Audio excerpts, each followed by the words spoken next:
नमस्कार साथियों। आज हम लोग एक ऐसे व्यक्ति के बारे में बात करने वाले हैं जिसकी वजह से आप देखिए कि आज भी हिंदू मुस्लिमों के बीच खाई बनी हुई है। आपसी मतभेद अभी भी बने हुए हैं। हम औरंगजेब की बात कर रहे हैं और आप देखिए कि 400 साल पहले एक ऐसे शासक का जन्म होता है और जिसकी नीतियों के कारण, जिसके शासन में ऐसा माना जाता है कि हिंदुओं के साथ और बाकी जो भी धार्मिक समुदाय रहे हैं उनके साथ भेदभाव रहा है, उनका दमन किया गया है, उनके मंदिर तोड़े गए, उनके तीर्थ स्थल जो भी रहे उन्हें भी तोड़ा गया, स्कूलों को भी तोड़ा गया, उन पर कई तरह की प्रताड़ित किया गया, कई तरह से आप देखेंगे। तो हम औरंगजेब की बात कर रहे हैं और आज हम लोग औरंगजेब के बारे में विस्तार से बात करेंगे। और मुझे लगता है कि देखिए हमारे भारत में कोई भी मुस्लिम आपको ऐसा नहीं मिलेगा जो अपना एक तरह से आदर्श मानता हो औरंगजेब को। पाकिस्तान में जाएंगे तो आप लोगों को पाकिस्तान में देखने को मिलेगा और पाकिस्तान में औरंगजेब को एक महान शासक माना जाता है। लेकिन भारत में अगर आप लोगों ने इतिहास पढ़ा होगा तो आप सभी लोग जानते भी हैं कि इसने कट्टरता दिखाई है और उस कट्टरता के कारण आप देखेंगे कई मंदिरों को तोड़ा भी गया है, उसके उदाहरण भी देखने को मिलेंगे। और कई विद्वान ये भी कहते हैं कि इसने कई मंदिर बनवाए भी हुए थे, तो उन पर भी हम लोग बात करेंगे। और याद रखिए ये सब हो सकता है, देखिए इसके ऊपर डिबेट हो सकती है कि ये शासक सही था गलत था, लेकिन मुझे लगता है कि उस समय की गलती अगर किसी शासक की रही है, राजा की रही है, और आज हम लोग उसकी वजह से आपस में लड़ें तो ये मुझे लगता है कि गलत है। अब आप सोचिए कि एक 400 साल पहले कोई घटना घटती है, उसको लेकर हम लोग हमेशा लड़ते रहते हैं, तो ये कहाँ की समझदारी है। तो औरंगजेब के बारे में आज हम लोग विस्तार से बात करते हैं और हम लोग इसमें क्या करेंगे, उसका प्रारंभिक जीवन भी देख लेंगे, उसका पारिवारिक जो विवाद रहा है वो अपने परिवार वालों से ही लड़ता रहा है। और आपने देखा होगा कि उस पर अपने भाइयों का हत्या का आरोप भी लगता है, हत्यारा भी कहा जाता है उसे भाइयों का। और किस तरह से सत्ता को लेकर, कुर्सी को लेकर संघर्ष रहा है उस पर भी बात कर लेंगे, उसके शासनकाल पर भी बात कर लेंगे। उसके प्रशासन में हिंदुओं की संख्या भी अच्छी थी तो उस पर भी हम लोग बात करेंगे। और धार्मिक के नीति जो उसकी रही है, कट्टरता नीति रही है, उस पर भी बात करेंगे। जजिया कर के बारे में देखेंगे और मंदिरों का निर्माण जो उसके द्वारा करवाया गया है उस पर भी बात करेंगे।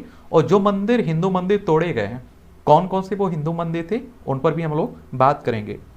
तो आज मुझे लगता है कि एक ओवरव्यू हम लोग औरंगजेब के बारे में ले लेंगे और आप लोग इस क्लास को देखने के बाद अपनी राय दे सकते हैं।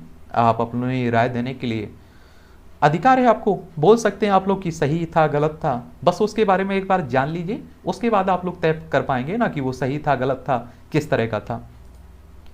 तो अगर हम लोग औरंगजेब की बात करें तो आप सभी जानते हैं कि मुगल शासक था ये, और इसका जन्म 3 नवंबर 1618 को दाहोद गुजरात में होता है।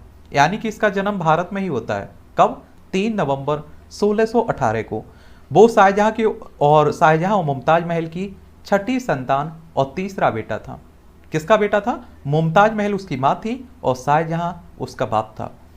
उसने पिता उस समय गुजरात के सूबेदार थे और जून 1626 में जब उनके पिता द्वारा किया गया विद्रोह असफल हो गया तो औरंगजेब और उनके भाई दारा सिकोह को उनके दादा जहांगीर के लाहौर वाले दरबार में नूर जहां द्वारा बंधक बना कर रखा गया। और आप देखेंगे 26 फरवरी 1628 को जब शाहजहां को मुगल सम्राट घोषित किया गया तब औरंगजेब आगरा किले में अपने माता पिता के साथ रहने के लिए वापस लौट आता है और यहीं पर औरंगजेब ने अरबी और फारसी की औपचारिक शिक्षा प्राप्त की थी। किसने? औरंगजेब ने। अगर हम लोग इसके पारिवारिक बैकग्राउंड की बात और विवाद की बात करें तो आप देखेंगे अपनी सूझबूझ से औरंगजेब अपने पिता के चहेते बन गए थे। महज 18 साल की उम्र में उसे 1636 में दक्कन का सूबेदार बनाया गया और 1637 में औरंगजेब ने सफविद की राजकुमारी दिलरास बानो बेगम की से शादी कर ली, निकाह कर लिया। औरंगजेब की पहली पत्नी थी। और 1644 में औरंगजेब की एक बहन की अचानक मौत हो जाती है और इतनी बड़ी बात होने के बावजूद औरंगजेब तुरंत अपने घर आगरा नहीं जाता है और कई हफ्तों बाद जब वो घर जाता है, और यही वजह रही कि पारिवारिक विवाद का एक बहुत बड़ा कारण बन जाती है कि एक तरह से उसके परिवार में किसी की डेथ हो जाती है और वो घर नहीं जाता है। इस बात से आप देखेंगे उसका बाप जैसे शाहजहां ने औरंगजेब को दक्कन के सूबेदारी के पद से हटा दिया गुस्सा होकर। साथ ही उनके सारे राज्य अधिकार छीन लिए गए और उनको दरबार में आने की मनाही कर दी गई। शाहजहां का गुस्सा शांत होने पर उसने 1645 में औरंगजेब को गुजरात का सूबेदार बना दिया और ये मुगल साम्राज्य का सबसे अमीर प्रांत हुआ करता था। कौन सा? गुजरात। अगर हम लोग इसके सत्ता में प्रवेश को लेकर बात करें औरंगजेब की, तो आप देखेंगे कि मुगल प्रथाओं के अनुसार शाहजहां ने 1634 में शहजादे औरंगजेब को दक्कन का सूबेदार नियुक्त किया था। औरंगजेब खड़की महाराष्ट्र को गया, जिसका नाम बदलकर उसने औरंगाबाद कर दिया। आज भी आप देखते हैं कि औरंगाबाद रखा हुआ है। और हमारे देश की ये आप कहिए विडम्बना कहिए, दुर्भाग्य कहिए, आज भी आप देखें शहरों को लेकर, मंदिरों मस्जिदों को लेकर अभी भी लड़ाई बनी हुई है।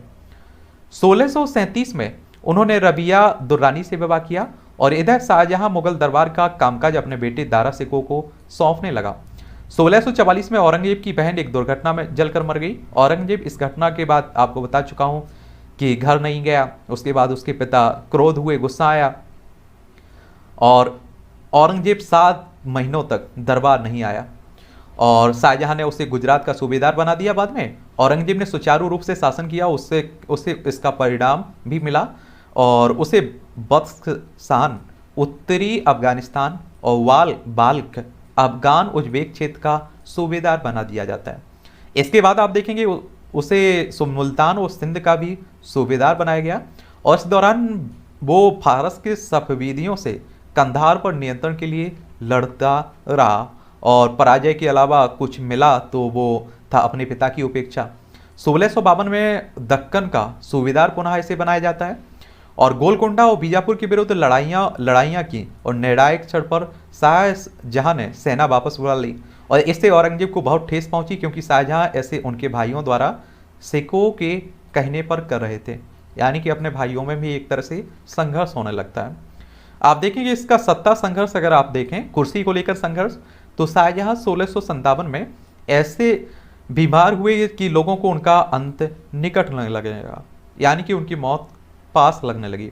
ऐसे में दारा शिकोह, शाह शुजा और औरंगजेब के बीच सत्ता को लेकर आपसी संघर्ष प्रारंभ हो जाता है तीनों भाइयों में। शाह शुजा, जिसने स्वयं को बंगाल का राज्यपाल घोषित कर दिया था, अपने बचाव के लिए बर्मा के अरकन क्षेत्र में शरण लेने पर विवश हो गया और 1658 में औरंगजेब ने शाहजहां को आगरा किले में बंदी बना लिया, यानी कि अपने बाप को बंदी बना लिया और स्वयं शासक घोषित हो जाता है।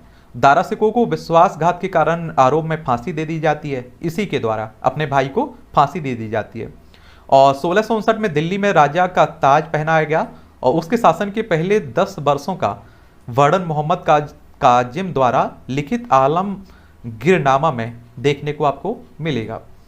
औरंगजेब जब बना अपने भाइयों का हत्यारा, ये आप देखते हैं कई बार ये आता है कि दारा शिकोह को फांसी दे दी थी और अन्य भाई शाह शुजा को उसने बंगाल का गवर्नर था, उसे हराकर उसका भी कत्ल करवा दिया था, मरवा दिया था और अपने बूढ़े एवं बीमार बाप को 7 साल तक कैदी बनाकर आगरा के लाल किले में रखा। तो यहीं से आप समझ सकते हैं कि किस तरह का शासक रहा होगा। और एक तो ये बात है ना कि आप समझिए इस समय का जो भी इतिहास लिखा गया है निष्पक्ष नहीं लिखा गया है। अब आप सोचिए कि जो इनके प्रभाव में, मुगलों के प्रभाव में रहे, उन्होंने मुगलों की तरफ इतिहास लिखा है और आज आप देख रहे हैं कि जो इतिहास लिख रहे हैं ना, वो आप देख रहे हैं कि क्या है कि मुगलों को पूरी तरह से आप देख रहे हैं नकार दे रहे हैं, उन्हें गलत बता रहे हैं। अगर बीच में रखकर कोई न्यूट्रल रखकर आप देखते अगर इतिहास लिखता तो आप लोगों को उनकी अच्छाइयाँ भी मालूम चलती, उनकी बुराइयाँ भी मालूम चलती हैं। और आप लोग जब एक नज़र से देखने लगते हैं ना किसी को, तो आपने देखा होगा उसमें या तो अच्छाई दिखाई देंगी आपको या बुराई दिखाई देंगी। और अगर आप लोग न्यूट्रल होकर देखते हैं तो मुझे लगता है कि आप लोग बेहतर आकलन कर पाते हैं, मूल्यांकन कर पाते हैं। आगे आप देखेंगे शासनकाल किसके, तो औरंगजेब ने आम मुस्लिमों पर जजिया कर पुनः से आरंभ करवा दिया, जिसे अकबर ने समाप्त कर दिया था। आम मुस्लिमों मतलब गैर जो मुस्लिम थे उन लोगों पर एक कर था एक तरह का। इसके साम्राज्य विस्तार में देखें तो औरंगजेब के शासनकाल में युद्ध, विद्रोह, दमन, चढ़ाई इत्यादि का तांता लगा रहा और पश्चिम में सिखों की संख्या और शक्ति में बढ़ोतरी हो रही थी। दक्षिण में बीजापुर और गोलकुंडा को अंततः पराजित किया और इस बीच छत्रपति शिवाजी महाराज की मराठा सेना ने उनकी नाक में दम कर दिया और शिवाजी महाराज को औरंगजेब ने गिरफ्तार कर तो लिया, पर शिवाजी महाराज और पुत्र संभाजी महाराज के भाग निकलने पर उनके लिए बहुत चिंता का कारण बन गया। शिवाजी महाराज की मृत्यु के बाद भी मराठा औरंगजेब को युद्ध के लिए ललकारते रहे हैं। अगर किसी ने आप देखिए इन्हें चुनौती पेश की है तो वो थे मराठे, और मराठों की चुनौती इन्हें बहुत महंगी भी पड़ती रही है। औरंगजेब के कई लोग देखिए ऐसा कहते हैं कि ये हिंदुओं को आंख से नहीं देखता था। वो कहते हैं ना कि फूटी आंख ना सुहाना, यानी कि आप देखिए कि हिंदुओं के साथ अत्याचार करता था। अब दूसरे जो इतिहासकार हैं वो कहते हैं कि इसका अगर आप लोग प्रशासन देखें तो हिंदुओं की संख्या उसमें आप लोगों को देखने को मिलेगी उसके अधिकारियों के रूप में। औरंगजेब के प्रशासन में दूसरे मुगल शाहों से ज़्यादा हिंदू नियुक्त थे। यानी कि कहने का मतलब समझ रहे हैं, इसके राज्य में जो भी अधिकारी, प्रशासन में जो भी भागीदार थे, उसमें हिंदू ज़्यादा देखने को मिलेंगे बाकी जो भी मुगल शासक रहे हैं उनसे। तो इतिहासकार इसी बात को कहते हैं, अगर वो कट्टरपंथी सोच वाला होता, हिंदुओं से नफरत करता होता, तो वो अपने शासन में इनकी भागीदारी क्यों लेता।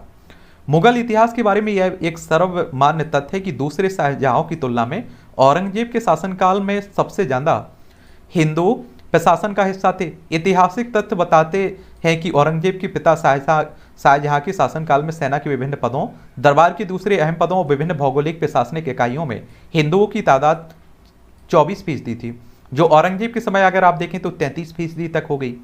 और एम अथर अली के शब्दों में कहें तो यह तथ्य इस धारणा के विरोध में सबसे तगड़ा सबूत है कि शाहजहां हिंदू मनसबदारों के साथ पक्षपात करता था।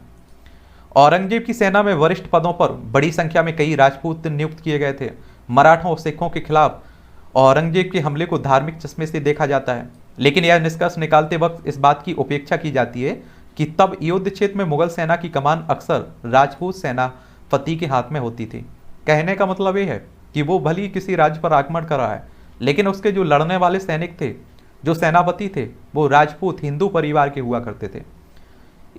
इतिहासकार यदुनाथ सरकार लिखते हैं कि एक समय खुद छत्रपति शिवाजी भी औरंगजेब की सेना में मनसबदार हुआ करते थे। कहा जाता है कि वे दक्षिण भारत में मुगल सल्तनत के प्रमुख बनाए जाने वाले थे, लेकिन उनकी सैन्य कुशलता को भांपने में नाकाम रहे औरंगजेब ने इस नियुक्ति को मंजूरी नहीं दी, और यहीं से आप देखेंगे शिवाजी अलग हो जाते हैं।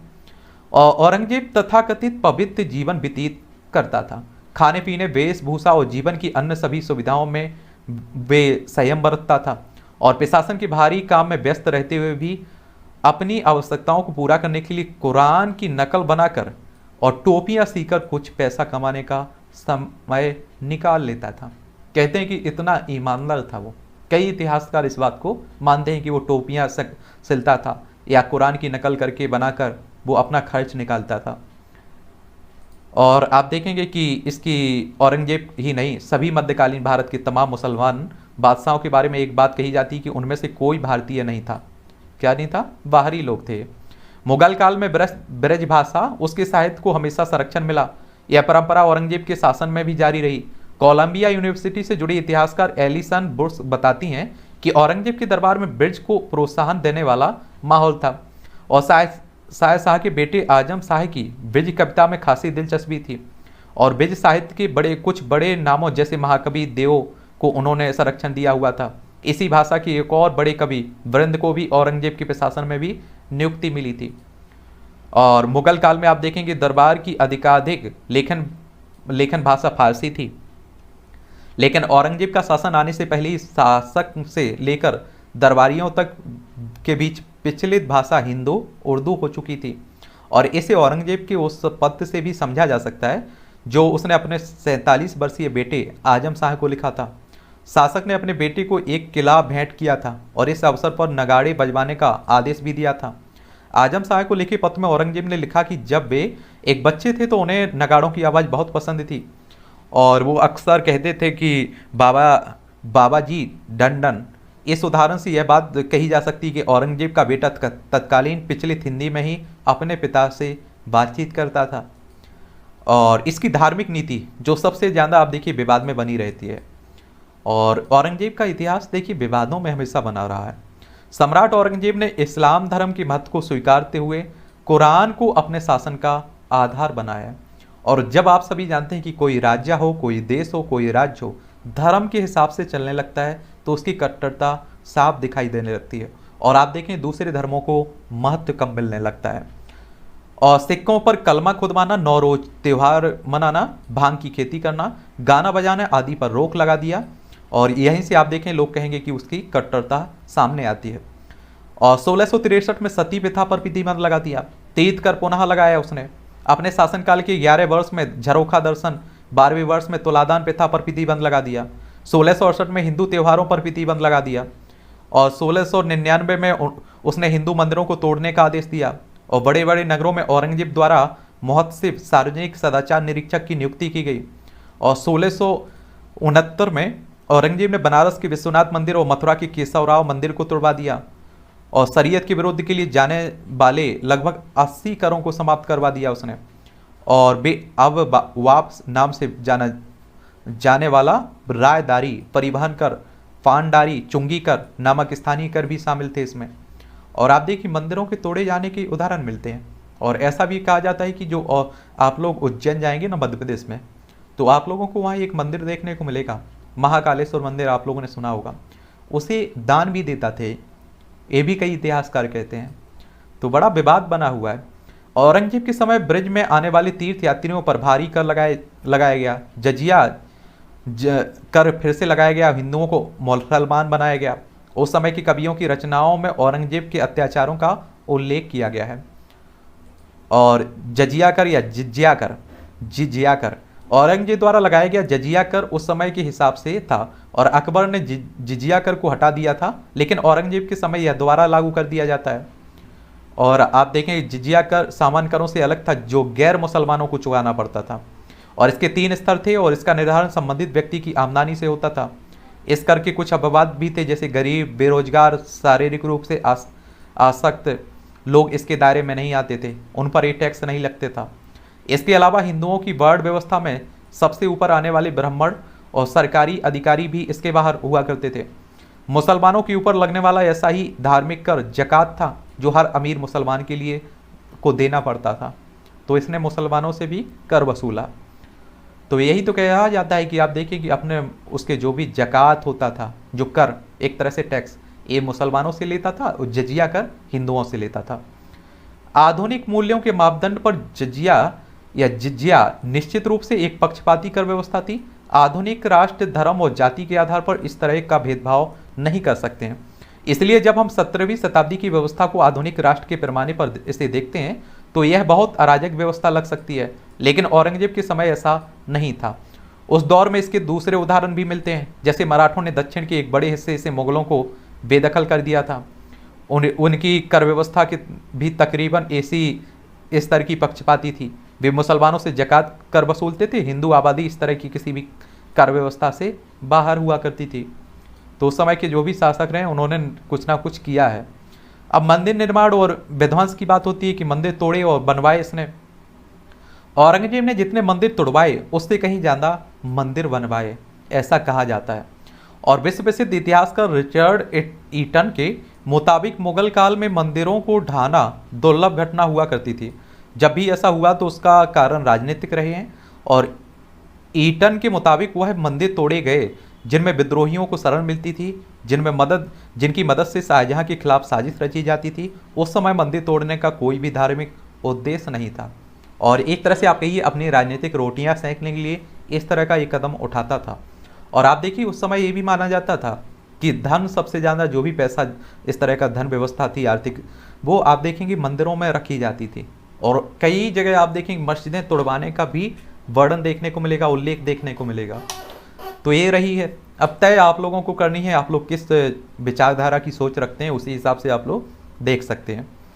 और इस मामले में कुख्यात कहा जाने वाले औरंगजेब भी सल्तनत के इसी नियम पर चले और उसने शासनकाल में मंदिर ढहाने के उदाहरण बहुत ही दुर्लभ हैं। ईटन इनकी संख्या 15 बताता है जो उनकी जड़ में राजनीतिक कारण ही रहे हैं। उदाहरण के लिए औरंगजेब दक्षिण भारत में कभी कभी मंदिरों को निशाना नहीं बनाया, जबकि उनके शासनकाल में ज़्यादातर सेना यहीं तैनात थी। उत्तर भारत में उसने जरूर कुछ मंदिरों पर हमले किए, जैसे मथुरा का केशवराव मंदिर हो गया, लेकिन इसका कारण धार्मिक नहीं था। मथुरा के जाटों ने सल्तनत के खिलाफ विद्रोह किया था, इसलिए यह हमला किया था। और ठीक इसके उलट आप देखेंगे कारणों से औरंगजेब ने मंदिरों को संरक्षण भी दिया और यह उन हिंदुओं को भेंट थी जो शायद शाहजहाँ के यानी कि शहंशाह के वफादार थे, राजा के वफादार थे।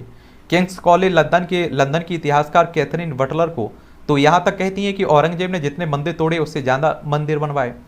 Catherine Frank, M Athar Ali और जलालुद्दीन जैसे विद्वान इस तरफ भी इशारा करते हैं कि औरंगजेब ने कई मंदिरों को अनुदान भी दिया, जिनमें बनारस का जंगम बाड़ी मठ, चित्रकूट का बालाजी मंदिर, इलाहाबाद का सोमेश्वर नाथ महादेव मंदिर, गुवाहाटी का उमानंद मंदिर सबसे जाने माने पहचाने नाम है। इस तरह के कई मंदिरों को उसने दान दिया।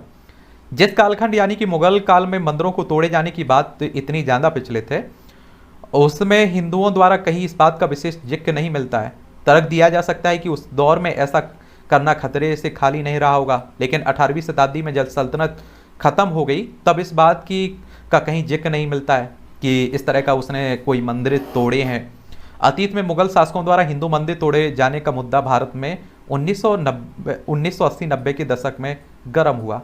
और जब आप देखिए कि हमारे देश की राजनीति में इस तरह के हिंदू मुस्लिम के मुद्दा जुड़ने लगे और आप देखिए मंदिर मस्जिद को राजनीति की मुख्य धारा में जोड़ लिया राजनीतिक पार्टियों ने, उस समय से आप देखिए हमारे देश में जो भी लोग रह रहे हैं उनमें आपसी मतभेद शुरू हो गया। और मेरा देखिए ऐसा आप लोगों से ही पूछ रहा हूँ कि मान लीजिए कि आप किसी ने गलती की और उसकी गलतियों को अगर आप तारीफ कर रहे हैं उसकी, तब आप भी गलत हैं, और आप उसे आदर्श मान रहे हैं तब भी आप गलत हैं। उसने गलती की, उसे छोड़ दीजिए, वहीं हमें एक नई जिंदगी शुरू करनी चाहिए। और आप लोगों ने एक एक्ट सुना होगा, ये 1991 की बात है, प्लेसेस ऑफ वर्शिप एक्ट, जिसे धार्मिक स्थल कानून कह देते हैं। इसमें यही कहा गया था कि क्योंकि आप सभी जानते हैं कि जो हमारे अयोध्या में राम जन्मभूमि को लेकर, बाबरी मस्जिद को लेकर विवाद रहा, ये आप देखिए कि पूरे देश को झकझोर दिया था और उसमें देखिए अशांति फैली हमारे देश में लंबे समय तक रही। और आप देखेंगे कि हिंदू मुस्लिमों में खाई बढ़ती रही, दंगे हुए, और अब जब बाबरी मस्जिद गिरा दी गई तो हमारे देश में कई जगह आतंकी हमले भी हुए। तो उस समय हमारे जो भी आप देखिए जो भी परिस्थिति उस समय बनी, उस समय के नेताओं की चिंता बनी कि अगर इसी तरह का माहौल हमेशा बना रहा, हिंदू मुस्लिम मंदिर मस्जिद होती रही, तो हमारा देश तो हमेशा अशांत बना रहेगा। तो उसमें ये कहा गया था, धार्मिक स्थल जो कानून है, कि 15 अगस्त 1947 के पहले जो हुआ उसे हिंदुओं को भी भूलना होगा, मुस्लिमों को भी भूलना होगा, बाकी भी जो भी धार्मिक धर्म के लोग हमारे यहाँ रह रहे हैं सभी को भूलना होगा। लेकिन 15 अगस्त 1947 को जहाँ मंदिर है वहाँ मस्जिद रहेगी, जहाँ मंदिर है वहाँ मंदिर रहेगा, जहाँ मस्जिद है वहाँ मस्जिद रहेगी हमेशा। ना तो मंदिर की जगह मस्जिद बनाई जाएगी, ना ही मस्जिद की जगह मंदिर बनाया जाएगा। और आप देखिए किसी भी धार्मिक स्थल में कोई परिवर्तन नहीं किया जाएगा। लेकिन आप सभी जान रहे हैं कि उस एक्ट को ही, उस कानून को ही चुनौती दी जा रही है अदालत में। तो अब क्या होता है क्या नहीं होता है, ये आने वाला वक्त ही बताएगा।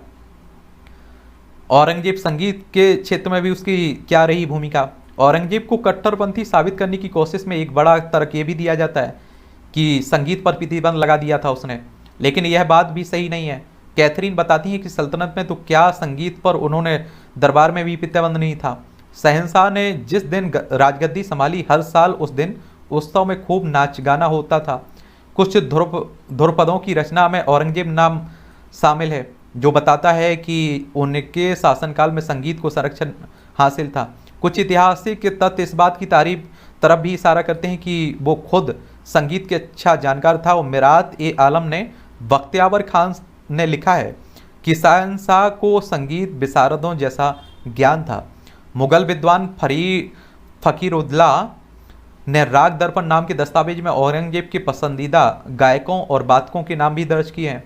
औरंगजेब को अपने बेटों में आजम शाह बहुत प्रिय था। इतिहास बताता है कि शाह अपने पिता के जीवन काल में ही निपुण संगीतकार बन चुका था। औरंगजेब के शासनकाल में संगीत के फलने फूलने की बात करते हुए कैथरीन लिखती हैं कि 500 साल के पूरे मुगल काल की तुलना में औरंगजेब के समय फारसी में संगीत पर सबसे ज़्यादा टीका लिखी गई हैं। और हालांकि यह बात सही है कि अपने जीवन के अंतिम समय में औरंगजेब ज़्यादा धार्मिक हो गए और उसने संगीत से दूरी बना ली। लेकिन ऊपर हमने जिन बातों का जिक्र किया है, इसे देखते हुए यह माना जा सकता है कि उसने कभी अपनी निजी इच्छा को सल्तनत की आधिकारिक नीति नहीं बनाया। अब इसकी मौत की बात आती है। मौत देख लीजिए। औरंगजेब के अंतिम समय में दक्षिण में मराठों का जोर बहुत बढ़ गया था। और उन्हें दबाने में शाही सेना को सफलता नहीं मिल रही थी, और इसलिए 1683 में औरंगजेब स्वयं सेना लेकर दक्षिण गया और राजधानी से दूर रहते हुए अपने शासनकाल लगभग 25 वर्षों तक उसी अभियान में रहा, और 50 वर्ष तक शासन करने के बाद उसकी मृत्यु दक्षिण के अहमदनगर में 3 मार्च सन 1707 में हो गई, और दौलताबाद में स्थित फकीर बुरहाउद्दीन की कब्र के अहाते में उसे दफनाया गया। उसकी नीति ने इतने विरोधी पैदा कर दिए और जिस कारण मुगल साम्राज्य का अंत हो गया। और हालांकि औरंगजेब खुद को हिंदुस्तान का शहंशाह मानते और उनकी दौलत बहुत ही मगर खुद की कब्र के बारे में उसके ख्यालात अलग थे, और खुद की कब्र के बारे में ऐसा लिखा जा था कि वह बहुत ही सीधी सादी बनाई गई जाए, और उसकी कब्र औरंगाबाद जिले खुलदाबाद में स्थित है। और आप देखते हैं कि उसकी कब्र को लेकर भी विवाद होता रहता है। देखिए, उसके द्वारा बनवाए गए कुछ स्थापत्य निर्माण। औरंगजेब ने 1673 में लाहौर की बादशाही मस्जिद भी बनवाई थी। औरंगजेब ने 1678 में बीबी का मकबरा अपनी पत्नी रबिया दुर्रानी की स्मृति में बनवाया था, याद में। औरंगजेब ने दिल्ली के लाल किले में मोती मस्जिद भी बनवाई थी। अगर आप लोग किसी एग्जाम की तैयारी कर रहे हैं तो आप में पूछा जा सकता है। औरंगजेब द्वारा मुख्य रूप से तोड़े गए हिंदू मंदिर, जिन्हें तोड़ने की बात होती है, सबसे पहले और सोमनाथ का मंदिर। सोमनाथ मंदिर को शिव के 12 ज्योतिर्लिंगों में पहला माना जाता है, जो गुजरात के पश्चिमी तट पर सौराष्ट्र में बेरावल के पास प्रभास पाटन में देखने को मिलेगा। अतीत में कई बार नष्ट और पुनर्निर्माण किया गया इसका। वर्तमान मंदिर को हिंदू मंदिर वास्तुकला की चालुक्य शैली में पुनर्निर्मित किया गया है और मई 1951 में पूरा किया गया था इसे। ऐसा कहा जाता है कि कई वर्ष पूर्व इस्लामिक अरब इस मंदिर में तीर्थ यात्रा के लिए आए थे, क्योंकि यहाँ देवता उनके चंद्रमा देवता का प्रतिनिधित्व करते थे। कहा जाता है कि मंदिरों को 17 बार लूटा, नष्ट किया गया इस मंदिर को।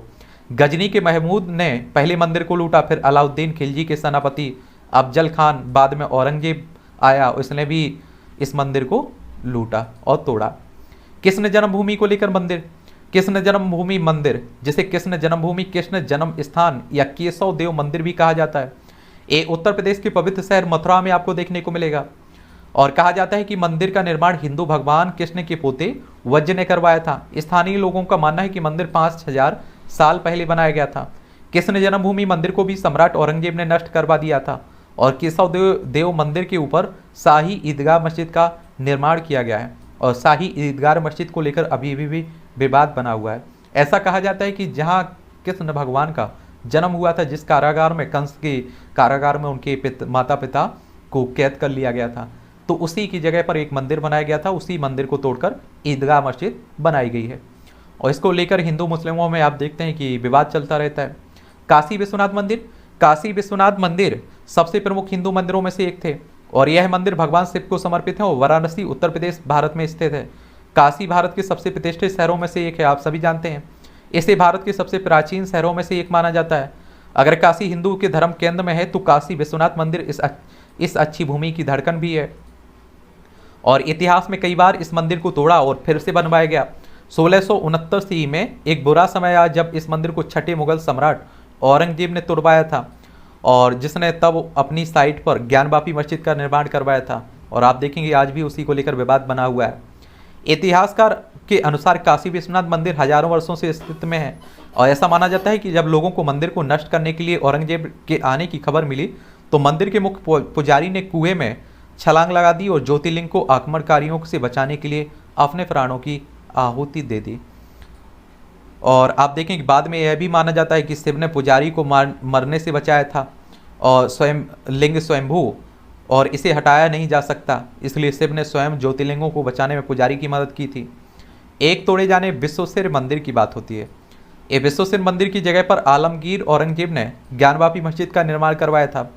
वह मंदिर बहुत लंबा और हिंदुओं के बीच पवित्र माना जाता है, और आप देखेंगे कि इसी स्थान पर और उन्हीं पत्थरों से उसने एक ऊंची मस्जिद का निर्माण कराया। उसके प्राचीन पत्थरों को मस्जिद की दीवार में चिपका कर फिर से व्यवस्थित किया था, और यह हिंदुस्तान की प्रसिद्ध मस्जिदों में से एक है। इसको लेकर भी विवाद बना हुआ है। गोविंद देव मंदिर। ये भारत में कई समृद्ध और अद्भुत हिंदू मंदिरों को नष्ट कर दिया गया और इस्लामी शासन के दौरान मस्जिदों में परिवर्तित कर दिया गया। इसका एक उदाहरण मथुरा की मस्जिद है। आलमगीर ने मथुरा में एक मस्जिद का निर्माण करवाया। यह मस्जिद गोविंद देव मंदिर के स्थान पर बनाई गई थी, जो बहुत मजबूत वो सुंदर होने के साथ साथ उत्तम भी थी। विजय मंदिर, विजय मंडल जिसे विजय मंदिर मंदिर के नाम से जाना जाता है, ये विदिशा के मुख्यालय विदिशा में देखने को मिलेगा। 11वीं शताब्दी में निर्मित इस मंदिर को 1682 में नष्ट कर दिया गया था और इसके विध्वंस के बाद मुगल सम्राट औरंगजेब ने उस स्थान पर आलमगिरी मस्जिद का निर्माण एक मस्जिद का निर्माण किया था। इस मस्जिद के निर्माण में नष्ट किए गए मंदिरों की सामग्री का उपयोग किया गया था। इसको लेकर भी आप देखिए विवाद बना रहता है हमारे देश में। भीमा देवी मंदिर, भीमा देवी मंदिर हरियाणा के पिंजौर में स्थित है और कहा जाता है कि इस मंदिर को समकालीन मुगल आक्रमणकारियों द्वारा बार बार नष्ट किया गया। जब औरंगजेब ने प्रशासन किया तो निकटवर्ती मुगल गार्डन संभवतः मंदिर के मलबे का उपयोग करके बनाया गया था। मदन मोहन मंदिर, और वृंदावन में काली घाट के पास मदन मोहन मंदिर एक ऐसा क्षेत्र था जहां मंदिर स्थित है। वह एक जंगल था और यह भी भगवान मदन गोपाल की मूल मूर्ति अब मंदिर में नहीं है। अब इस क्षेत्र में बने सबसे पुराने मंदिरों में से एक है और अतीत में औरंगजेब के शासन के दौरान मूर्ति को विनाश से बचाने के लिए राजस्थान में स्थानांतरित कर दिया गया था। और आप देखेंगे मूल छवि की एक प्रति आज भी मंदिर में पूजा की जाती है और जबकि मूल छवि अभी भी राजस्थान की करौली में रखी हुई जाती है। मंदिर अन्य प्राचीन संरचनाओं की तुलना में छोटा है लेकिन सुंदर नक्काशी से सुशोभित है। आकार में लंबा और सकरा, वर्तमान लाल रंग की संरचना का निर्माण 19वीं शताब्दी में श्री नंदलाल वासु द्वारा किया गया था। मुगल विजय के दौरान मूल को नष्ट कर दिया गया था। वृंदावन पर औरंगजेब के हमले के दौरान मूल मंदिर के शिखर को तोड़ दिया गया था। इसलिए बंगाल के श्री नंद कुमार बोस द्वारा 19वीं शताब्दी वर्ष 1819 की शुरुआत में पहाड़ी के नीचे एक नया मंदिर बनाया गया था क्योंकि पुराना मंदिर पूजा के लिए अनुपयुक्त था। फिर आप देखेंगे 64 योगिनी मंदिर, ये मध्य प्रदेश के जबलपुर में स्थित 64 योगिनी मंदिर में 64 योगिनियों के साथ देवी पार्वती और भगवान शिव का निवास है। एक योगिनी देवी पार्वती की एक महिला परिचारक है। मंदिर निर्माण नर्मदा नदी के पास और जबलपुर मध्य प्रदेश से लगभग 5 किलोमीटर दूर स्थित है। यह एकमात्र मंदिर है जहां गणेशी या विनायकी गणेशी के स्त्री रूप को देखा जा सकता है। वह 64 योगिनियों में से एक है। इस मंदिर के पीछे एक दिलचस्प कहानी है औरंगजेब ने से जुड़ी हुई है जिसने एक बार फैसला किया था कि वह किसी को भी मार डालेगा और जिस वह तलवार रखेगा उसे कोई आवाज़ नहीं सुनाई दी।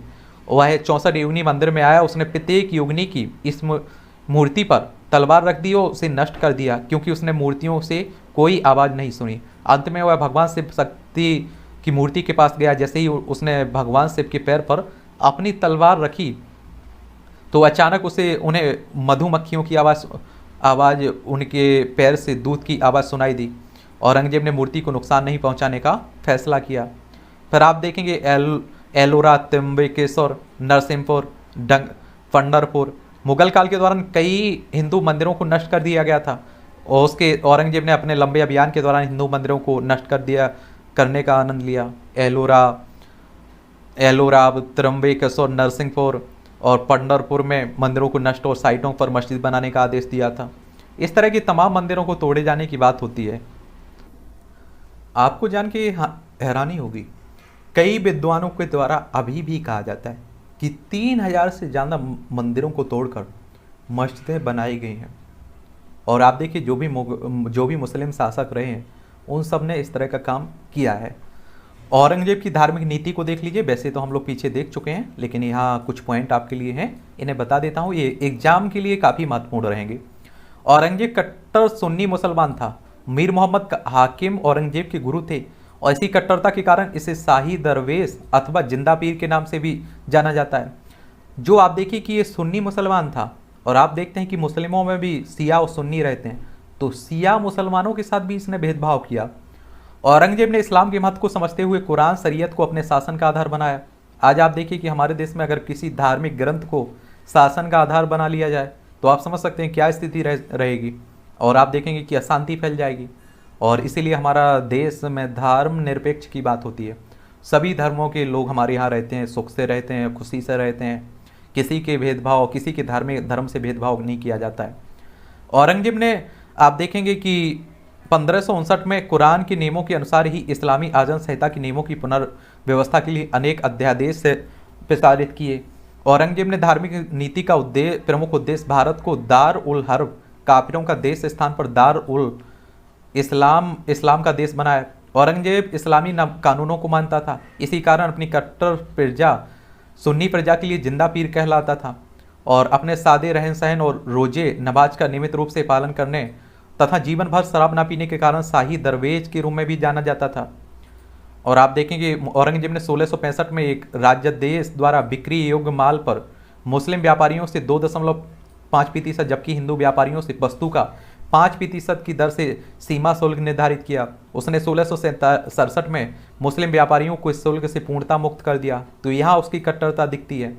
औरंगजेब ने 1668 में हिंदू त्योहारों उत्सवों को मनाए जाने पर रोक लगा दी। सन 1668 से होली व दीपावली मनाने पर प्रतिबंध लग गया। औरंगजेब 1663 में सती प्रथा पर प्रतिबंध लगा दिया। इसने हिंदुओं पर तीर्थ यात्रा कर लगाया। यद्यपि इसने पूर्व अकबर ने भी सती प्रथा को बंद कराने का प्रयास किया था, औरंगजेब ने इसे पूर्ण रूप से बंद करवाया। औरंगजेब ने प्रारंभ से ही अपनी कट्टरता का परिचय देते हुए अपने सिक्कों पर कलमा, कुरान की आयतें खुदबाना, साथ ही पारसी नवरोज का आयोजन, सार्वजनिक संगीत समारोह, भांग उत्पादन, शराब पीने, जुआ खेलने आदि पर प्रतिबंध लगा दिया। अब आप लोग कहेंगे, कुछ लोग कहेंगे शराब पीना, जुआ खेलना, भांग उत्पादन, इस पर तो अच्छी बात है कि प्रतिबंध लगाया, ये तो अच्छा कदम था उसका। औरंगजेब ने धार्मिक उलेमाओं का सहयोग प्राप्त करने के लिए कट्टर सुन्नी सिद्धांतों को अपनाया और इसी के तहत 1669 में हिंदू मंदिरों को तोड़ने का आदेश दिया और संपूर्ण भारत में हिंदू मंदिरों को तोड़ा गया। इनमें कुछ प्रसिद्ध मंदिर बनारस का विश्वनाथ मंदिर, मथुरा का केशव देव जी मंदिर, वृंदावन का गोविंद देव जी मंदिर, गुजरात का सोमनाथ मंदिर प्रमुख है। हिंदुओं को घोड़े और हाथी की सवारी पर रोक लगा दी इसने। और आप देखिए दूसरी तरफ आप लोग कहेंगे कि उसके जो भी सैनिक थे वो क्या पैदल चलते थे, तो ये इस पर मतभेद बना हुआ है। बड़ा मतलब आप सोचिए पेचीदा सवाल है। 1679 में औरंगजेब ने हिंदुओं पर पुनः जजिया कर लगा दिया और उसे 1704 में दक्कन से यह कर हटा लेना पड़ा। औरंगजेब के जजिया कर लगाने का उद्देश्य धार्मिक ना होकर पूर्ण रूप से राजनीतिक था और क्योंकि वह मुस्लिम धर्माधिकारियों व जनता का समर्थन लेना चाहता था, जिसे अपने ऊपर भाई की हत्या और पिता की कैद जैसे आरोपों को नजरअंदाज करवाना चाहता था। हिंदुओं पर पुनः तीर्थ यात्रा कर भी लगा दिया उसने। जजिया कर लगाने पर मेवाड़ के महाराणा राज सिंह ने विरोध किया था। इटली यात्री मनुची इसका वर्णन भी करता है। देखिए ये औरंगजेब का इतिहास होता है, उसकी औरंगजेब की कहानी में हम लोगों ने देख ली है। अब आप लोग कहेंगे कि हमें क्या करना चाहिए। मैं हमेशा ये बात कहता हूँ कि जो हुआ है आप अपने बच्चों को अच्छी शिक्षा दीजिए और आपसी लड़ने में कोई, आप देखिए देश अगर आपसी में लड़ने लगा उसके लोग, तो वो कभी विश्वगुरु नहीं बन सकता है और हमेशा आप देखिए अशांति फैली रहेगी। तो आप सभी को देखिए आगे आना बढ़ना होगा। और एक बात और आपको बता दूं, देखिए जितना ये सामाजिक और धार्मिक मुद्दा नहीं है हिंदू मुस्लिम मंदिर मस्जिद, उससे कहीं ज़्यादा हमारे देश में राजनीतिक मुद्दा बन जाता है और आपस में हिंदू मुस्लिम मर जाते हैं कट के। आप देखिए दंगे होते रहते हैं, अशांति फैली रहती है और नेताओं की राजनीतिक रोटियां सिक जाती हैं और वो आराम से अपना चुनाव निकाल ले जाते हैं, उन्हें फ़ायदा भी मिल जाता है। चलिए, तो ये बहुत ही विवादास्पद इतिहास का शासक रहा है और इसके बारे में हम लोगों ने एक तरह से बड़े विस्तार से बात की हुई है। और किसी के बारे में बात करनी हो तो आप लोग उसका नाम बताइएगा, उस पर भी हम लोग बात कर लेंगे। आप लोग क्या सोचते हैं, आप लोग अपना जवाब नीचे ज़रूर लिखिएगा, ठीक है।